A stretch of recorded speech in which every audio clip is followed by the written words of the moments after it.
Rádio Novelo.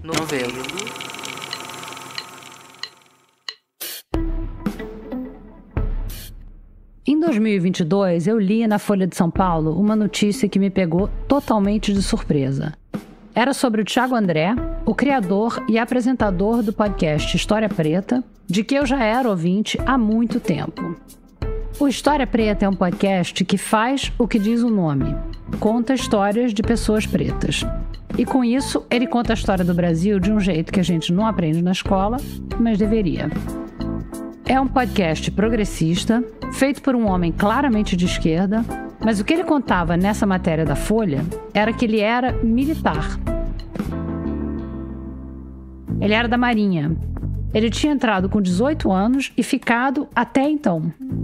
Na época dessa matéria, ele tinha 32 anos e tinha passado metade da vida dentro da Marinha.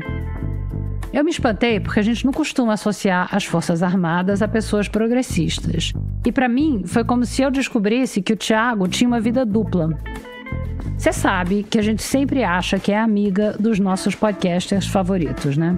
E eu, que nunca tinha visto o Thiago na vida, fiquei pensando, como é que eu não sabia disso? E claro que eu não sabia, porque por mais que eu pensasse isso, eu não era amiga dele para saber dessas coisas. Enfim, ele saiu da Marinha em 2022, deu essa entrevista para a Folha e foi cuidar do podcast dele. E eu continuava com a pulga atrás da orelha. Então, hoje eu converso com o Thiago André para ele me contar como foram esses anos todos na Marinha, se a minha percepção de que não tem gente progressista lá dentro está correta ou é preconceito e por que ele resolveu revelar a sua identidade secreta para o mundo.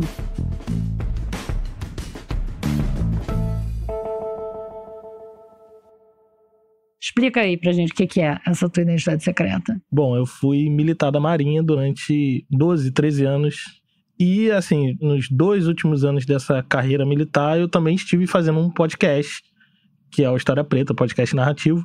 E as pessoas que ouviam História Preta não faziam ideia de que eu era militar, e as pessoas na Marinha não faziam ideia que eu tinha um podcast. Então, eu vivi essa vida dupla lá e cá, né? Ninguém sabia nem lá, nem cá. Como é que as pessoas na Marinha não sabiam que você tem um Instagram, aí você tem rede social, com o teu nome? Como é que ninguém sabia? Acho que tem um negócio de algoritmo também, né? Porque acaba que as redes sociais entregam umas coisas muito pras bolhas, né? E lá dentro ninguém tem muito interesse nesse tema, assim, no modo geral. Nem sobre história, nem sobre raça. Que é aonde a História Preta acaba fazendo essa intersecção. Não tem pessoas negras na Marinha, na verdade tem muitas pessoas negras na Marinha. Imagina. Mas eles não estão tão interessados nesse tema a partir dessa ótica que a gente apresenta lá. Então acaba que os militares não chegavam no meu conteúdo e ao contrário também acontecia, porque ninguém que consome o conteúdo está muito imerso nesse universo militar. Realmente, no ano que eu criei a História Preta, que foi 2019, é um ano que realmente esses universos estão bem separados, né? Então, assim, foi relativamente fácil. Você falou que você já tinha saído da Marinha, né? Já tinha saído, Então, assim, eu fiquei bastante tempo até ser descoberto, vamos dizer assim. Esse momento chega. É um momento que um colega acaba descobrindo que eu tinha esse podcast. Eu entrevistei o Emicida, né? Alguns meses depois que ele lançou o Amarelo, que foi um álbum muito celebrado, que enfim, todo mundo ouviu. E aí eu fiz um episódio com o Emicida falando sobre o álbum, sobre a trajetória dele. Eu sou super fã do Emicida. E aconteceu de um dos colegas estar procurando o álbum do Emicida, achou o podcast, foi ouvir e reconheceu minha voz, obviamente. Só que ele foi bem discreto, assim, no alojamento. Ele chegou no meu ouvido e falou assim: entendi por que você é assim, desse jeito, que você não esquenta a cabeça, não sei o quê. Aí eu gelei, né? Falei, caramba. E aí você começa a pensar em todas as consequências disso, né, no Brasil de Bolsonaro, o que poderia acarretar, né, tudo isso. E o que poderia acarretar? Por regra da Marinha ou porque era o Bolsonaro presidente? Não, na verdade tem um dispositivo constitucional que diz que é vedado aos militares a ter posições políticas. E foi um período que os militares estavam bem envolvidos, né? Nessa época, animados. Pazuello estava subindo no palanque do Bolsonaro, por exemplo, ele era general da ativa, como o pessoal lá do Medo e Delírio gosta de sempre lembrar, general da ativa. Mas só que assim, a gente sabe que a depender da ideologia que você defende, pode ser perigoso. Eu não queria correr esse risco, né? Vamos dizer assim, no fim da linha, a consequência seria 10 dias de cadeia dentro do quartel. Uma punição administrativa, vamos dizer assim, Mas eu teria que acabar com o podcast. Esse cara que chegou pra você e falou, agora eu entendi por que você é assim, que não esquenta a cabeça. O que ele queria dizer com isso? Eu não esquentava muito pra carreira, assim. Eu ouvia os maiores absurdos do mundo e eu levava a vida meio que tranquilo. Porque, assim, dentro da ideologia militar é muito comum o abuso de poder. Não existe o respeito à cordialidade que existe no mundo civil, né? Porque você pode tomar um processo trabalhista. Não existe isso no mundo militar. Você tá dentro de uma lógica à parte do mundo civil, né? Que vale a hierarquia. Então você ouve esses absurdos, assim, alguém te humilhar na frente de um monte de gente e você leva a vida. Então, assim, pra eles... Tem outros que não, tem outros pra quem a carreira é importante. Isso afeta, porque como ele tem apreço pela carreira, ser chamado de incompetente pode ser pra ele muito humilhante. Mas pra mim... Você não tava nem aí. Eu não tava nem aí. Então, assim, ser incompetente era até um certo elogio. Pô, já... Eu tava na Marinha pensando na próxima pauta, ou às vezes lendo alguma coisa. Você entrou o quê? Com 18 anos, né? Entrei com 18 anos. Então a tua formação, assim, como pessoa adulta foi na Marinha, né? Na Marinha. Aprender a fazer as coisas, aprender a trabalhar e aprender... Isso. Eu saí no ensino médio com 16 anos. Eu já tinha esse objetivo de ser da Marinha. Por quê? Eu tenho 2 tios que são da Marinha. Um é fuzileiro naval, o outro é marinheiro, marujo, né? E esse que é marujo é irmão da minha mãe. Então ele sempre esteve muito mais próximo do que o outro tio. Então, assim, sou de uma família de professores e tem esse tio que é militar. E ele sempre foi o mais bem-sucedido da família, né? Ele foi militar, inclusive, durante a ditadura, né? A disparidade do salário do militar para um civil durante a ditadura era muito maior, assim. Então, essa percepção de que ele era mais bem-sucedido era uma percepção material. Eu sou da Baixada Fluminense, criado em Ausch, né? Os meus tios nasceram na favela do Querosene, aqui no centro do Rio, e depois se mudaram para lá, para Baixada Fluminense. Eu nasci na Baixada Fluminense, a gente nunca passou fome, nem nada disso, mas a gente tinha uma vida bem modesta. Já meu tio não, meu tio morava em apartamento, no centro da cidade, meus primos sempre tiveram videogames e tal, fazer viagem internacional a trabalho. Eu me lembro de ter visto um VHS quando eu era bem pequeno, assim, dele na Disney, tá ligado? Abraçando o Mickey e tal. Imagina o poder disso no imaginário de uma criança, você queria né? isso Caraca, pra você também, é isso que eu quero ser, né? Eu não quero ser professor, tá maluco? E você tinha interesse por barco, por mar, por navio, essas coisas? Ou não? Porque ele devia ter, né? Talvez. Eu tinha interesse em ser bem-sucedido, só isso. Tanto faz, tanto faz.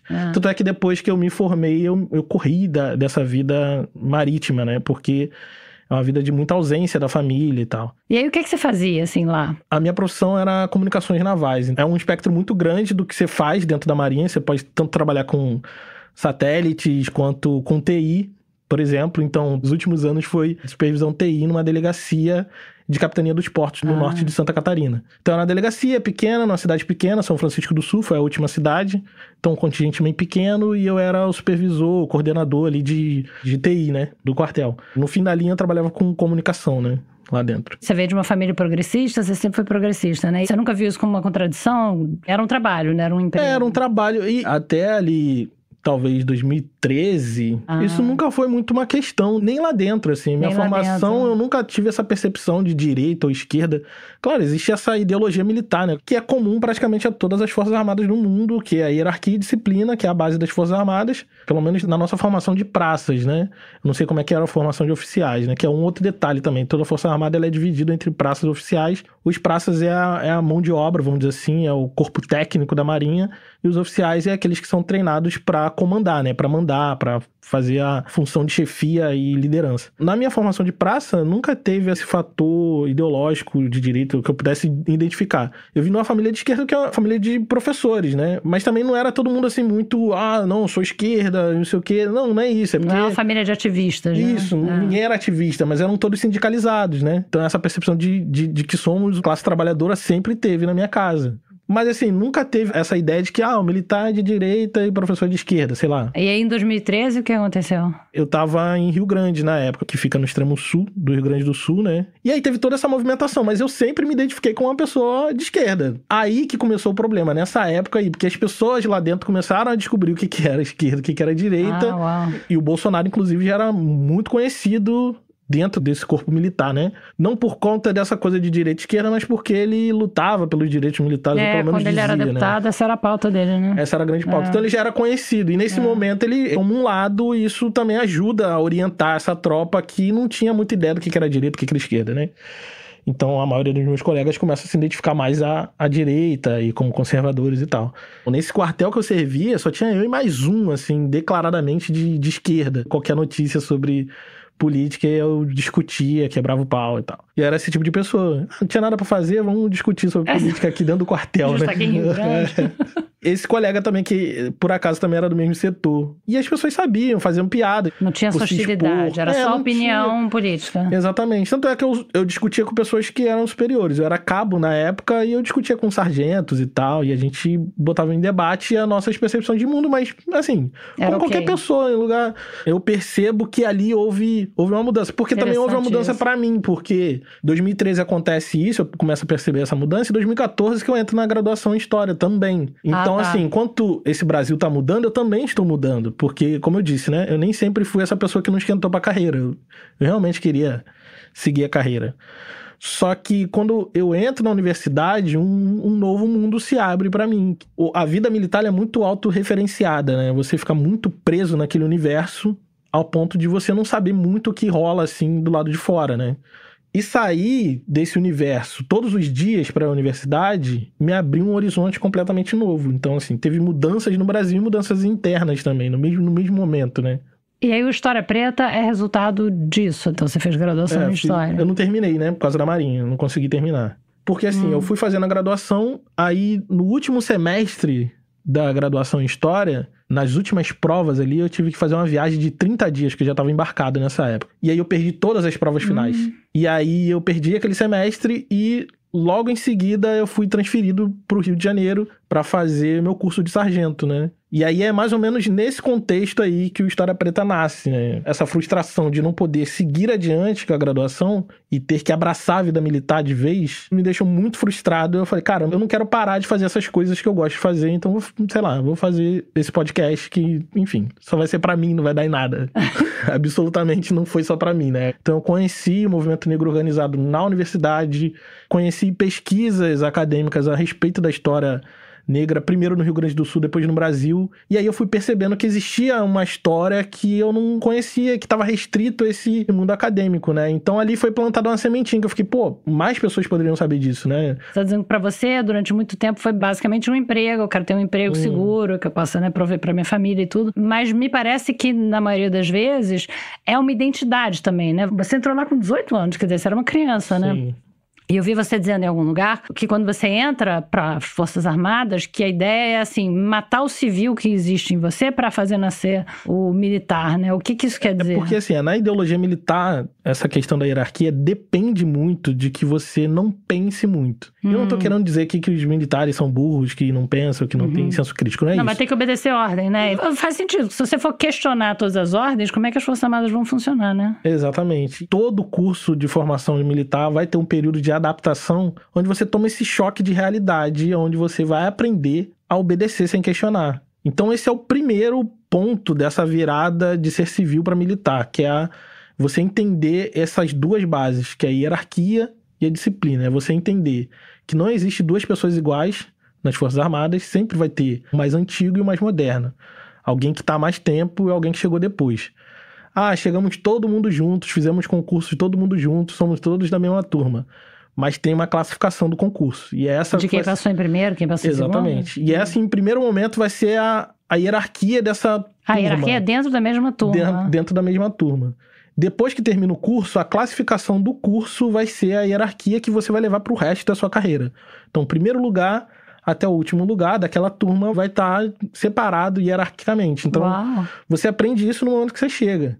Só que esse civil, ele não morre de uma vez, né? Ele vai morrendo aos poucos. E é isso, aos poucos você vai sendo tragado pela vida militar ao ponto de você não conseguir ver a possibilidade de que existe coisa fora desse universo. Então você fica realmente autorreferenciado, a sua vida é ali dentro. Então eu conheço muitos militares que são insatisfeitos com a vida militar. Muitos. Só que nenhum deles vê a possibilidade de sair. Ninguém acha que isso é uma opção. Primeiro que, assim, existe uma percepção lá dentro de que civil é, tipo assim, são os idiotas e eles são os mais espertos do mundo, né?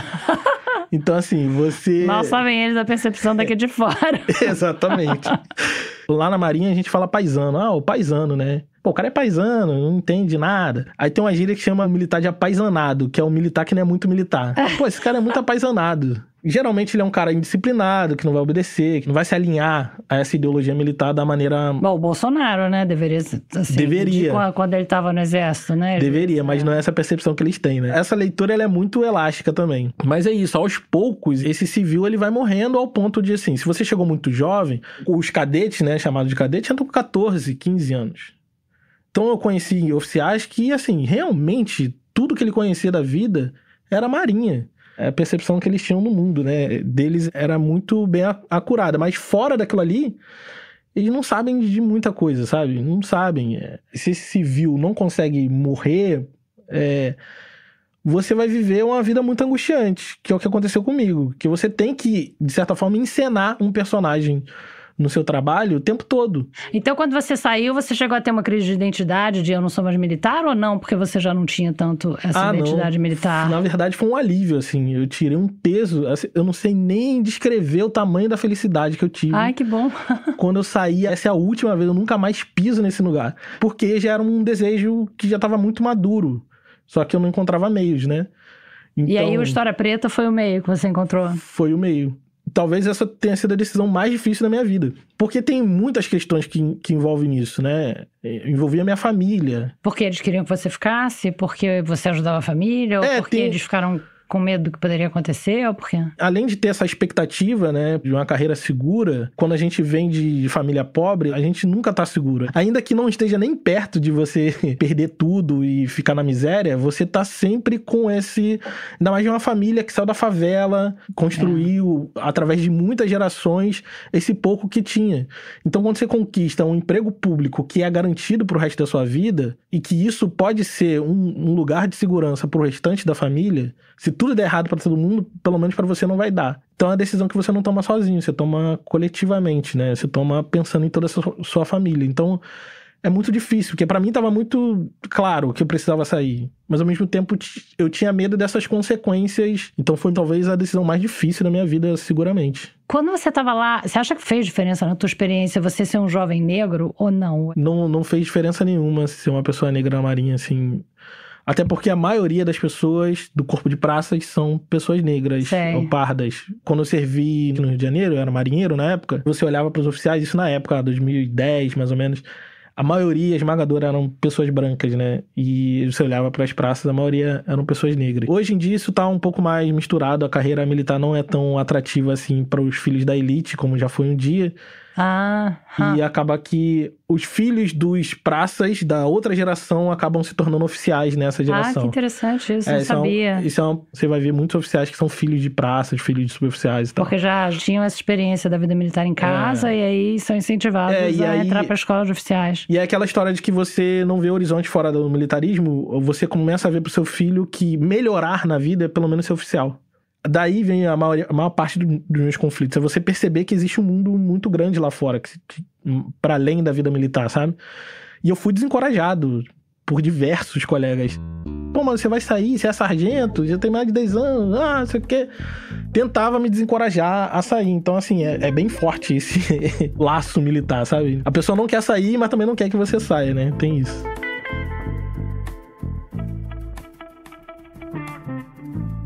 Depois do intervalo, a gente vai falar de golpe de Estado e dos planos do Thiago caso houvesse golpe, já desde as eleições de 2018. A gente fala também do misterioso militar democrata. Ele existe ou não existe?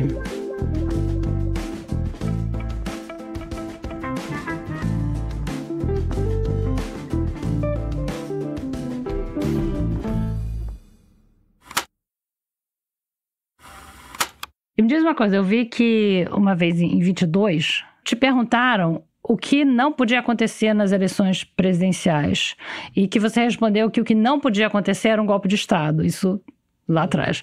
Por que você pensou direto em golpe? Isso tem alguma coisa a ver com o conhecimento que você tem da cabeça militar? Ou por que você pensou direto em golpe? Em 2018 foi o ano que eu voltei para o Rio de Janeiro e fui fazer o curso de sargento, né? Os cursos de praça é sempre no CIAA, Centro de Instrução Almirante Alexandrino, que fica aqui no Rio de Janeiro, ali na Penha. E eu fiz o meu curso de cabo lá também. E aí, 5 anos e meio depois, eu volto para fazer o curso de sargento e esse centro de instrução tá completamente transformado. Essa questão do nacionalismo, patriotismo, tá muito mais exacerbado, sabe? Canções militares, tudo muito exacerbado. Patriotismo, fanismo, o tempo todo, tentando incutir esses valores como valores... No próprio curso. Durante o curso. E esse assunto de golpe de Estado era assunto de todo dia, de qualquer dia, sabe?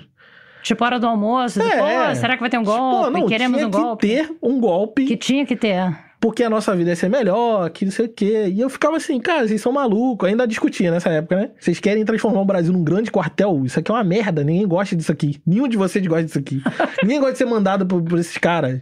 E por que vocês querem isso pra todo mundo? Isso em 2018, 2019? 2018. E o medo de que o PT ganhasse mais uma eleição era tão grande que eles achavam que só tinha jeito se virasse a mesa. Porque nem eles tinham, pelo menos os meus colegas, não tinha a esperança de que o Bolsonaro fosse vencer a eleição naquele ano, né? Tá. Então isso no início do ano ninguém achava que ele também ia vencer. Sei. Então por isso que se falava tanto em golpe. Então a solução era golpe de Estado.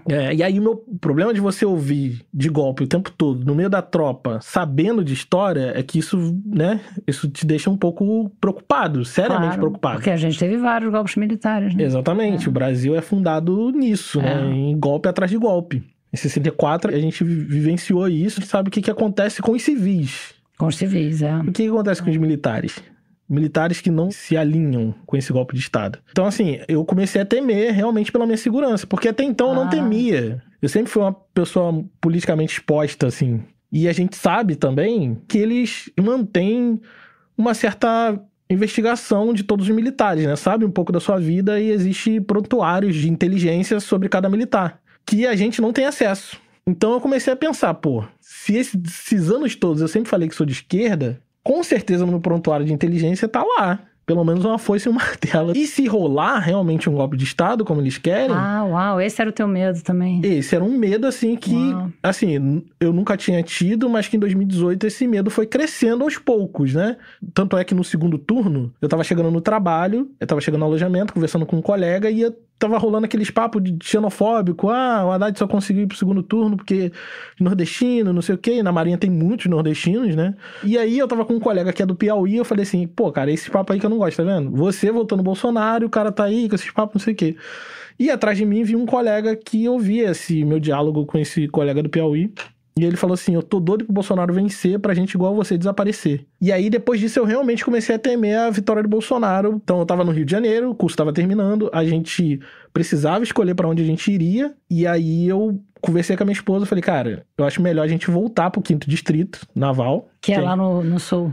Que é em Rio Grande, tem sede em Rio Grande. Rio Grande fica... Nessa cidade de Rio Grande. Fica a 3 horas da fronteira com o Uruguai, né?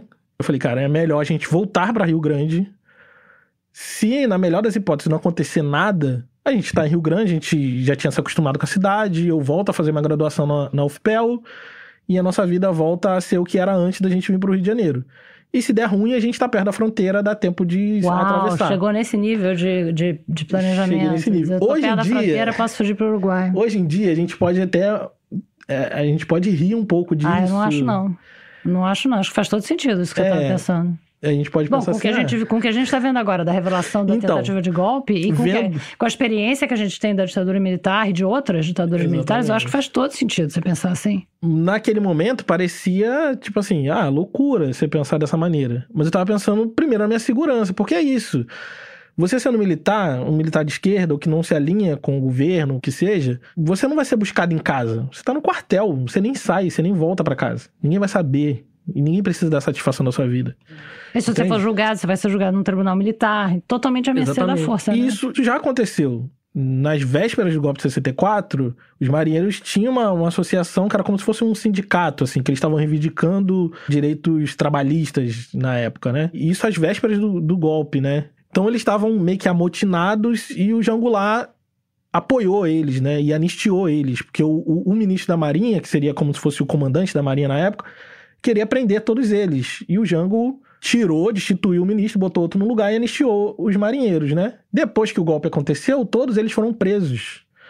Alguns conseguiram escapar antes, alguns aderiram à luta armada, alguns desapareceram, são desaparecidos políticos até hoje. Então, assim, essa percepção talvez que a gente tenha também de que os militares são um grupo homogêneo, que todos estão à direita, isso não era assim antes, né? talvez hoje em dia seja mais real, inclusive porque teve esse expurgo em 64 desses militares considerados comunistas, né? Esse é o problema de saber história. Você tá vendo tudo aquilo que aconteceu se desenhando novamente, e você começa a temer pela sua própria vida, pela vida da sua família. Então, por isso que naquele momento, em 22, estava muito fresco na memória, justamente por conta desses dois universos meio que se interseccionando, né? Esse universo militar, esse conhecimento da história, e ao mesmo tempo de estar imerso dentro da cultura militar e saber que golpe de Estado dentro da cultura militar é uma coisa muito assim, qualquer dia, muito segunda-feira, muito qualquer dia. Assim, como é que a gente... Como é que a gente vai resolver esse problema? Um golpe militar. É porque assim, lá dentro as coisas se resolvem muito facilmente. Um superior vem dar a ordem, todo mundo cumpre. Só que aqui, nesse mundo de fora, não é assim que as coisas funcionam. Você tem que negociar, você tem que fazer isso, você tem que sentar. Democracia dá trabalho, dialoga, você tem que tomar cafezinho com gente que você odeia. E dentro da carreira militar não existe isso. Então, pra eles, a via mais fácil é sempre essa. Alguém dá a ordem e todo mundo cumprir. Então, assim, o meu maior medo era que realmente isso acontecesse. E eu não estava tão errado assim. Eles tentaram. Eles tentaram muito, Quando teve a eleição do Lula, eu já estava fora da Marinha. E aí eu fiz questão de tripudiar em cima desse cadáver lá nos grupos de WhatsApp. Mas assim, nessa época, o papo lá, de novo, era sobre golpe. A gente só tira esse cara de lá se for ter que dar o golpe, que isso, aquilo outro. Então, assim, esse é um papo muito recorrente dentro das Forças Armadas. Que coisa assustadora isso. E a maioria dos civis não sabem que isso é um papo de todo dia, um papo de cafezinho. É difícil você não entrar nesse estado de paranoia de saber que, realmente, todo mundo ali pensa parecido e no momento que ele se tornar presidente e falar, vamos, essa tropa vai. Isso deve fazer com que você leia o noticiário de uma maneira diferente da gente, né? Quer dizer, que você lê essas conversas lá entre os caras, esses áudios que estão saindo, essas coisas todas de minuta do golpe. Você entende isso de uma maneira diferente do que os civis, de modo geral, né? Pra mim acaba não sendo tão surpreendente assim. É isso. Você ouve aquilo e você diz, claro, eu tô ouvindo isso desde que eu tenho 18. Exatamente. Você vê as pessoas muito espantadas, assim, por exemplo, a incompetência. As pessoas falam assim, nossa, como é que pode? O cara é general da ativa, é um cara tão burro, incompetente. Não me espanta, não, mas realmente eu vejo as pessoas dizendo isso. As pessoas ficam assim, como é que pode? Eu fico assim, cara, isso aí é isso, a média é essa. É ser medíocre nesse nível. Porque o general Heleno falou isso. Cara, é isso aí. Não esperem nada mais do que isso. E quando eu vejo aquelas notinhas jornalísticas de, sei lá, generais ou almirantes que não aderem, democratas, o misterioso militar democrata que sempre aparece e não tem nome. E ninguém sabe quem é. Ninguém sabe quem é que aparece nessas notas. Eu fico assim, cara, isso é besteira, isso é balela, que esse cara não existe. Porque se esse cara existe, ele não fala, seja oficial, seja praça, ninguém vai se expor, como eu disse. Dentro da ideologia militar existe hierarquia, nem todo mundo é igual. Se você é um almirante, se você é um oficial general e você é legalista, você fica na sua, você não vai se meter, principalmente se os ares não te favorecem. O cargo de oficial general é um cargo muito mais político do que qualquer coisa, porque não são todos os oficiais que vão ser generais. E só são generais aqueles que são indicados por alguém. Então você fica na sua. Se você preza pela sua carreira, você fica na sua. Então a percepção que a gente tem é essa, assim, a ideologia dominante é a ideologia golpista. Sei lá, esse espectro da direita que tem conservadores e liberais e tal, quando você vai conversar sobre isso a fundo com a maioria das pessoas que faziam parte do meu dia a dia, elas não faziam ideia do que era isso. Eles só estão indo no meio da manada, entende? Pra você ter ideia, Branca, eu já fui zoado por ler livro. Ler livro? Qualquer livro? Tipo assim, virei chacota porque eu tava lendo livro. É isso, esse é o nível que as pessoas às vezes que estão de fora não entendem. Bom, então você ficou o quê? Você ficou uns 2 anos fazendo o História Preta, ainda estando na Marinha. Mas eu quero fazer a propaganda de um outro podcast que você tá fazendo, que você fez pra Audible, né? Que é um podcast que se chama Apartheid Tropical, né? Você pode explicar, assim, rapidinho o que é? Porque eu achei o conceito super interessante, eu ouvi alguns episódios e... O Apartheid Tropical, ele nasce dessa ideia de que muita gente nega que o Brasil teve um racismo tão grave quanto na África do Sul, nos Estados Unidos, né? Por muito tempo, houve essa comparação para dizer que aqui o racismo não é mais brando, ou como se isso fosse possível, né? Porque aqui não tinha lei, porque aqui não tinha que segregação. Aqui nunca teve segregação racial, porque aqui nunca teve leis. E o Apartheid Tropical, eu busco expor que, na verdade, houve sim leis de segregação no Brasil e leis que foram criadas com o objetivo de impedir o progresso da população negra no Brasil.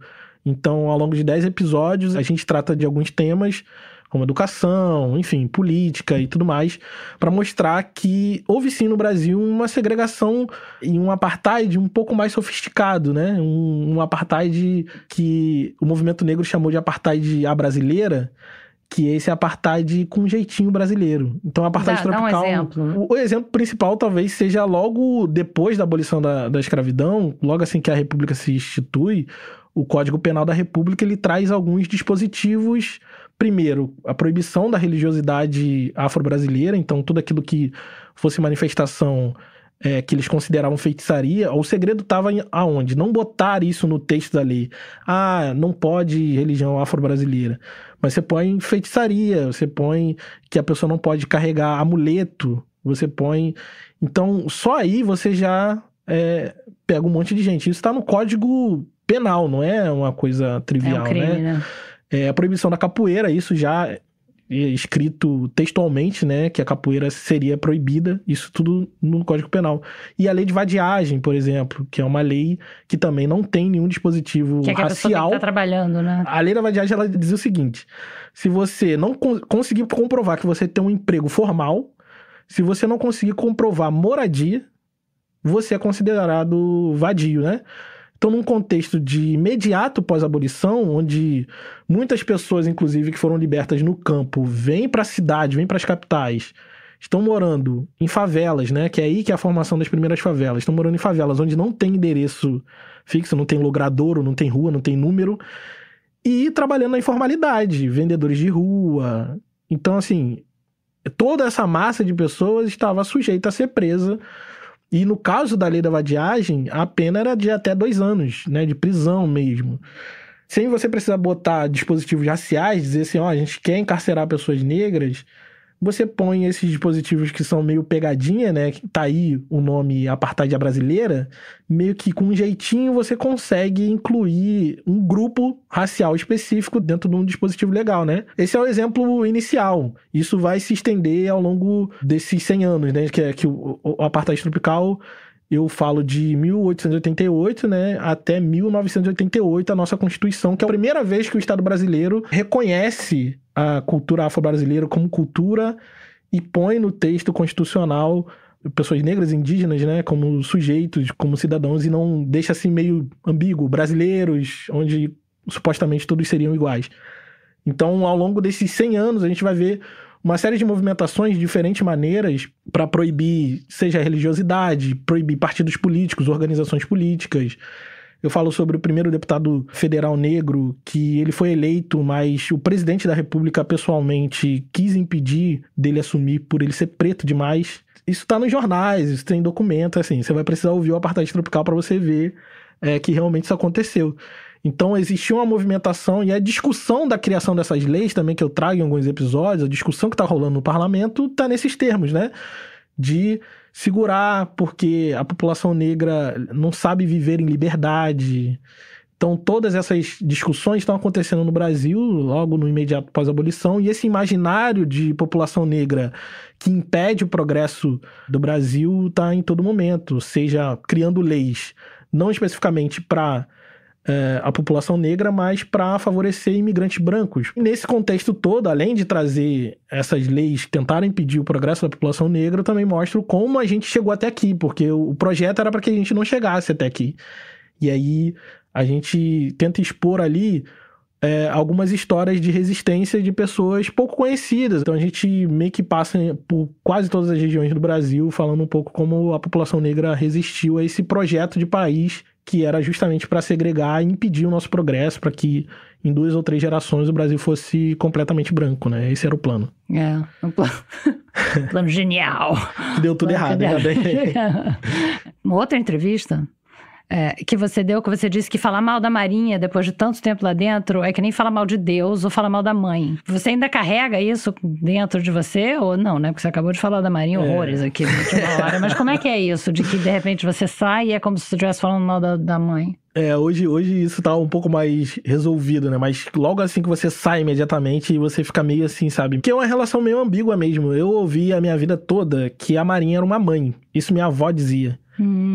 Mas por quê? Porque o primeiro marido dela, que não é o meu avô, o primeiro casamento dela, ele foi tipo um servidor civil, né, na Marinha. Ele era motorista de almirante. E foi isso que possibilitou a família sair da favela e ir pra Baixada Fluminense. Então, desde criança, minha avó sempre chamou a Marinha de mãe, né? E ela foi pensionista da Marinha justamente por conta desse marido e tal.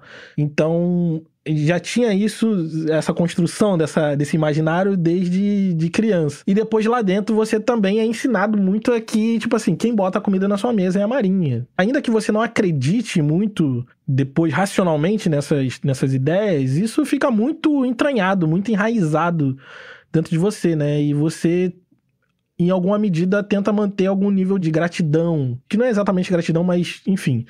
Eu não sei exatamente como explicar, mas fica nesse imaginário de que, assim, também não foi de todo ruim. E realmente não foi de todo ruim. Muitas coisas só aconteceram na minha vida justamente porque eu tive essa passagem na Marinha. Isso era uma pergunta que eu ia te fazer. Tem alguma coisa boa que a Marinha te trouxe? Tem esses amigos que ficaram pra vida, né? Tem pouquíssimos, dá pra contar nos dedos de uma mão só. Mas são amigos que eu fiz, que eu levo pra vida, que realmente foi uma coisa boa. E a outra coisa boa foi, de certa forma, essa ascensão social que eu tive. Não tem como negar. Eu só fui fazer a graduação em História na Universidade Federal porque eu tive essa possibilidade. Já não era mais uma necessidade econômica, mas era só eu fui fazer por prazer. Já não era mais porque eu tinha que ter uma profissão. Eu fui fazer porque eu quis, porque eu gostava do tema. E eu pude aproveitar também a graduação da melhor maneira possível, porque eu tinha um bom emprego. Então eu não tirava xerox, eu comprava o livro inteiro. E eu lia o livro inteiro. Então eu tirei todo o suco que eu podia tirar da universidade, justamente porque aquilo não era um meio pra ganhar vida, mas era Porque você tinha uma estabilidade, né? Eu já tinha uma estabilidade. Então fica nesse imaginário, assim. Você sai ainda com alguns vícios, né? Alguns reflexos, algumas memórias musculares que depois de um tempo você realmente perde muitas coisas. Eu já não tenho mais dessa vida militar. Mas, assim, logo depois que eu saí, ainda tinha muito desses reflexos, assim. E de disciplina você ainda tem? Tem muita coisa. Eu cheguei aqui 15 minutos antes, né? Pra nossa entrevista. Pontualidade é uma coisa. A pontualidade é uma e a gente, como carioca, sofre com isso. Porque o carioca... Só você que vai chegar 15 minutos antes, né? Carioca... E eu também já tava aqui quando você chegou. Então, assim, a gente os cariocas muito fora da curva, né? Porque aqui no Rio de Janeiro, todo mundo chegou uma hora depois. É verdade. Pelo menos. Então, a gente tá sempre esperando as pessoas chegarem. Mas isso é uma coisa que ficou, né? Essa disciplina com horário, enfim. Se tem que fazer, a gente faz. Se tem que acordar cedo, a gente acorda. Isso não tem dificuldade, porque a maior parte da minha vida foi fazendo isso, né? Se eu preciso obedecer alguma ordem, é muito fácil pra mim. Porque você entende, assim, que é só uma ordem. Não sei se isso é exatamente bom, mas são coisas que ficam, né? Na sua vida, assim. E essa ideologia militar, de certa forma, permeia. Pelo menos você entende mais ou menos o pensamento militar, né? Acho que isso no Brasil acaba sendo uma ótima skill, né?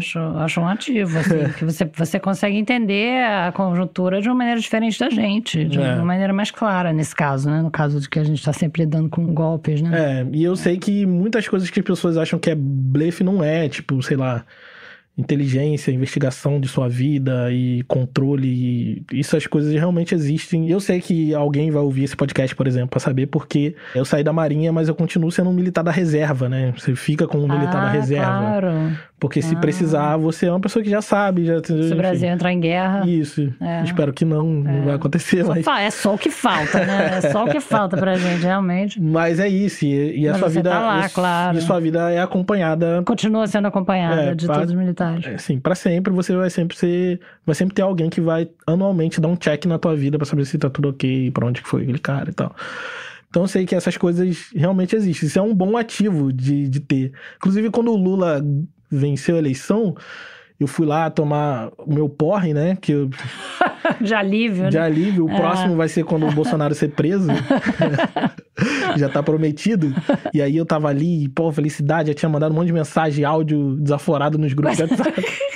Cheio de caipirinha de procedência duvidosa na mente e tal. E aí eu tava indo embora e aí eu vi alguns militares que eu conheço de lá de dentro e que trabalham com inteligência, e eu sei que eles estavam lá no meio. Então, isso são alguns ativos que você tem. Tipo, então, tinha uns infiltrados. assim. Tinha uns 4 e 5, assim, que eles estavam ali observando e tal. Com uma cara de normal, assim, com cara vestido normal, tô aqui de comemorando. Barba. Ninguém saberia que eles são militares. Eu só também sabia porque eu conhecia um deles e eu sei que ele trabalha com inteligência, então eu sabia que ele tava lá. Isso são algumas habilidades, entre aspas, que você leva pro resto da vida. É você saber que muitas das coisas que muitas pessoas vão considerar paranoia, você sabe que não é paranoia. Não é paranoia quando estão realmente te perseguindo. Né? Realmente existe.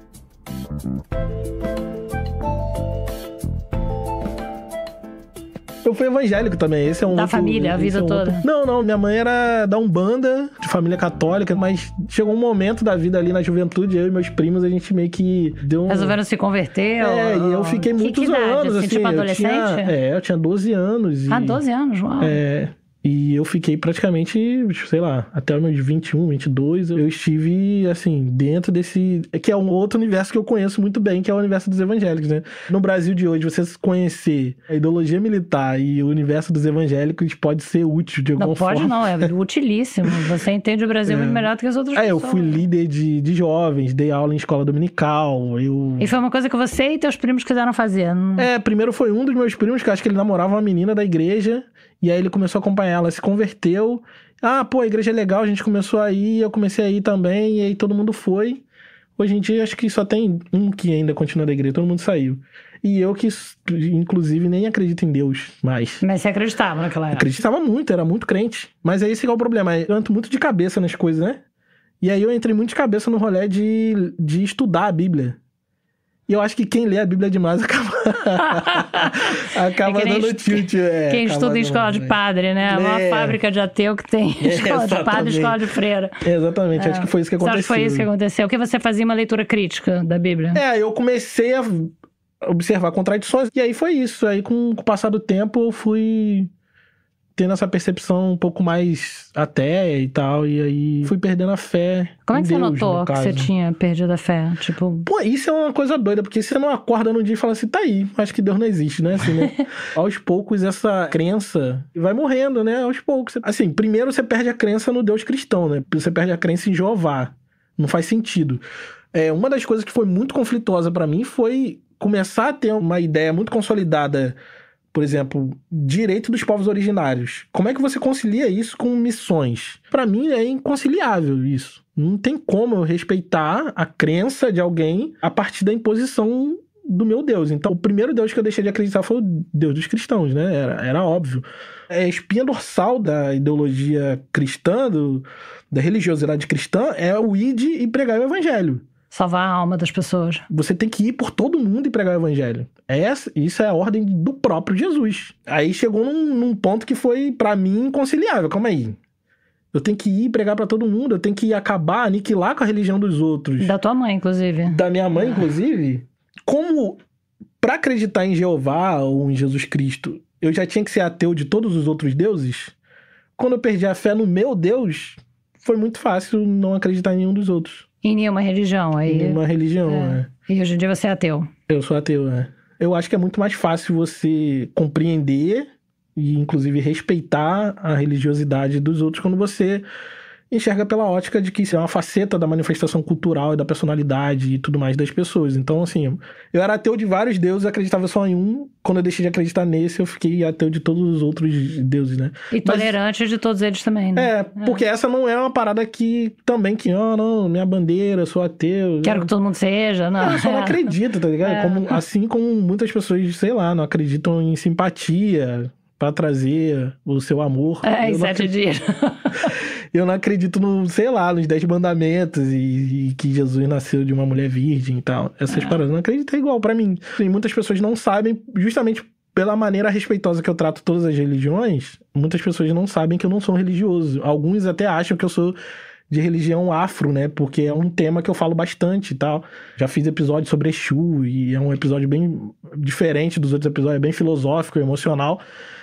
E as pessoas acham que talvez eu seja religioso. Mas eu gosto do simbolismo disso. E ao mesmo tempo eu respeito essa religiosidade das pessoas, né? é muito fora do personagem, assim, né? O cara foi militar, foi evangélico e hoje é essa pessoa aqui. Não tem nada a ver, Parece que foi em outra vida, parece que eu renasci. Mas a impressão que eu tenho é que isso tudo serviu para o que você é hoje em dia, né? Quer dizer, te formou e te serviu para você poder chegar onde você tá e fazer o História Preta e fazer o Apartheid Tropical e as outras coisas todas que você faz, que você dá curso, você faz um montão de coisa, né? Falar em público sobre isso. Falar em público foi muito bom eu ter sido da igreja, porque eu fiz isso por muitos anos. Ah, que interessante, porque pequenininho você já falava na igreja. Eu era pregador, pregava em culto de domingo. Então, assim, saber organizar um texto bíblico dentro de uma história... Você, o James Baldwin e o Martin Luther King usando a igreja pra isso. Exatamente, pra aprender a falar bem e contar uma boa história também, porque também esse é o papel daquele que vai fazer uma pregação, uma homilia e tal. E você fazia, adolescente? Fazia. De grupo de jovens, essas coisas? E no culto principal de domingo, assim. Chegou um ponto que o pastor gostava tanto. Pô, tu vai pregar no horário nobre da igreja. Sei.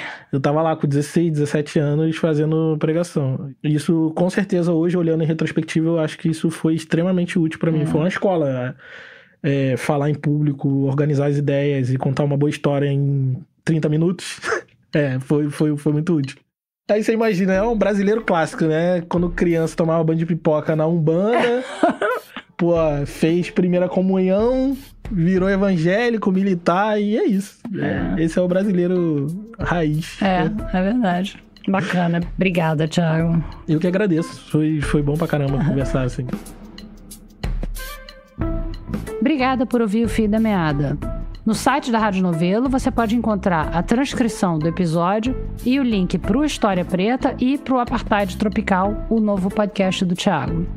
E se você quiser saber mais sobre Fio da Meada, a gente está no Instagram, no @Rádio Novelo. Você pode seguir a gente por lá e também na plataforma onde você está ouvindo esse episódio. Dá para deixar um comentário sobre essa conversa tanto nas nossas redes quanto na Apple e no Spotify. O Fio da Meada é um original da Rádio Novelo. Tem episódio novo toda segunda-feira. A coordenação e produção são da Evelyn Argenta e da Ashley Calvo. A direção criativa é da Paula Scarpim e da Flora Thomson Devô. A direção executiva é da Marcela Casaca. A edição executiva é da Natália Silva. A gerência de produto é da Juliana Jäger. A gerência de parcerias é da Luísa Sade. A montagem desse episódio é da Luísa Silvestrini e a sonorização e mixagem são da Júlia Matos. A música original é da Luna França. O apoio de produção é do Vitor Hugo Brandalize, da Bia Guimarães, da Sara Zobel, da Carol Pires, da Bárbara Rubira, da Carolina Moraes e da Isabel de Santana. A produção desse episódio foi da Natália Silva. O desenvolvimento de produto e audiência é da Bia Ribeiro. A identidade visual é da Natasha Gompers. A coordenação de ilustração e design é do Gustavo Nascimento. A análise administrativa e financeira é da Tainá Nogueira. A checagem é do Rodolfo Viana. E a revisão de transcrição é da Flora Vieira. Obrigada e até a semana que vem.